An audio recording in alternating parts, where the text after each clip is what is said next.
Hi, I'm Julie Weber of Liberate Ministries, and today's topic is called Relationships Video 5. Well, I'm shooting this video from the Rocky Mountains of Colorado, and my husband Jeff is joining me.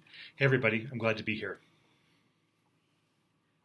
I've worked with single women and men in dating couples who have experienced abortion, and they have shared some common concerns about marriage. Should I tell others I date or possibly want to marry about my abortion with someone else? I'm damaged goods. Will anyone ever want me if I tell them? Should we just get married after the abortion and make it work? Will marriage fill the void in my life right now? Is it the solution to my problems? While there aren't any right or wrong answers, we encourage the people to seek to be emotionally and spiritually healthy so they could make the most of life whether they were married or single. So seek being healthy and single, or seek being healthy and married. I had this couple come to me and they weren't married.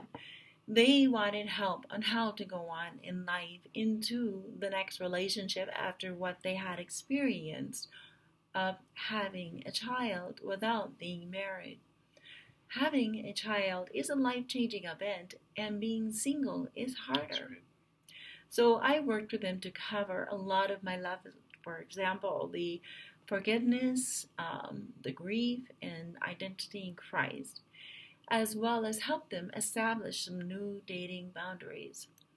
I encourage them to get right with God and seek what His purpose is for their life.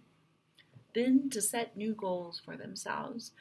Then as they begin to date again or enter a new relationship, they have these goals in life.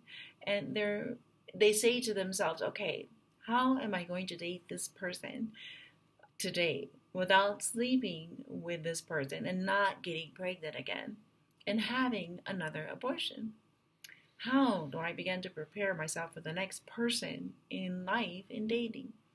So they were all concerned about being married, and I told them not to be concerned with that, but to focus on getting yourself healthy as individuals, whether you stayed together or ended their relationship. So this really took the pressure off of them. Proverbs 18:13-15 is a scripture, and that says, a healthy spirit conquers adversity. But what can you do when the spirit is crushed? Jeff? Thank you, Julie. That verse is true, and what Julie talked about, we saw over and over again as we sit down with single people as well as dating couples. They would express concern, like and want to get married to solve their problems. They viewed marriage as the thing that would help them solve their problems. When we were having those conversations, we would often share an example based on mathematics, which I'd like to share with you today, that helped prove a point. And it kind of broke through their idea of what marriage was, and it made them think.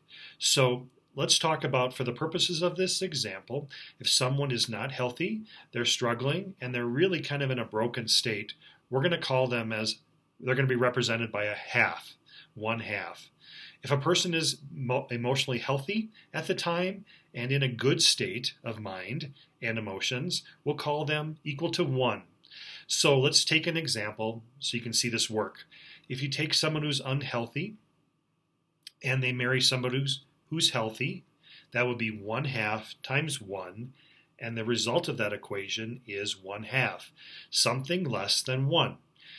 So if that person entered into marriage because they wanted to solve their problem or be fulfilled, they actually might be disappointed because the result is something less than 1, or health in this example.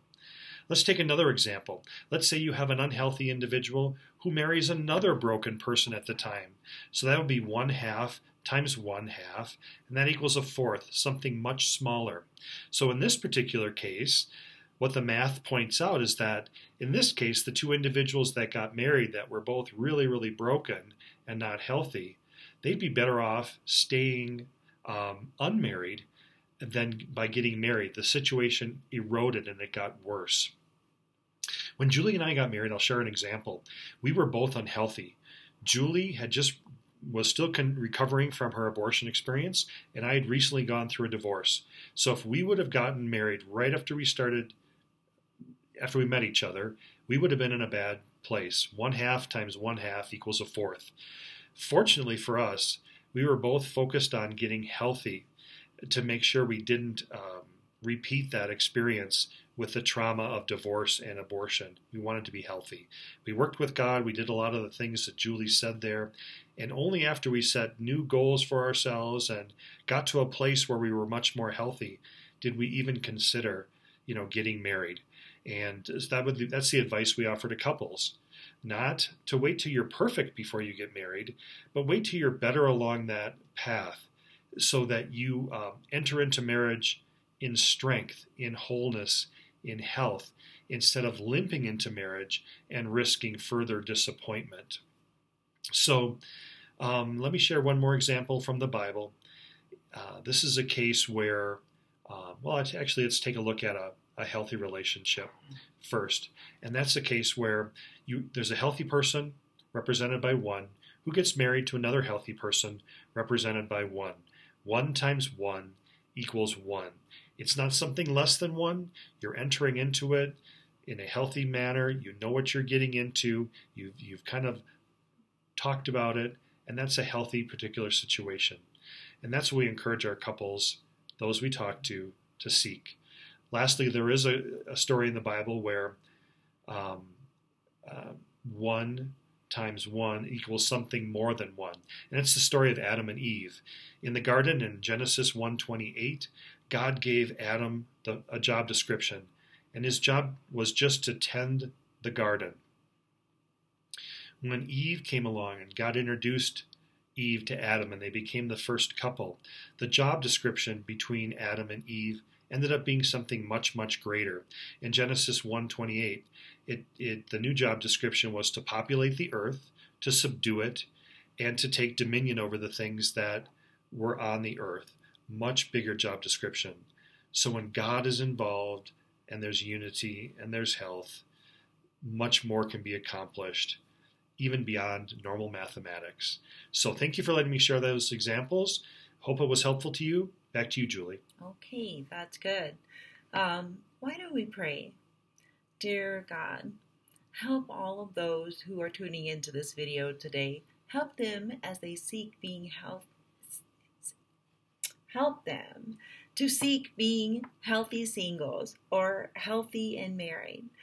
Help them to get past the traumatic emotional loss in their relationships.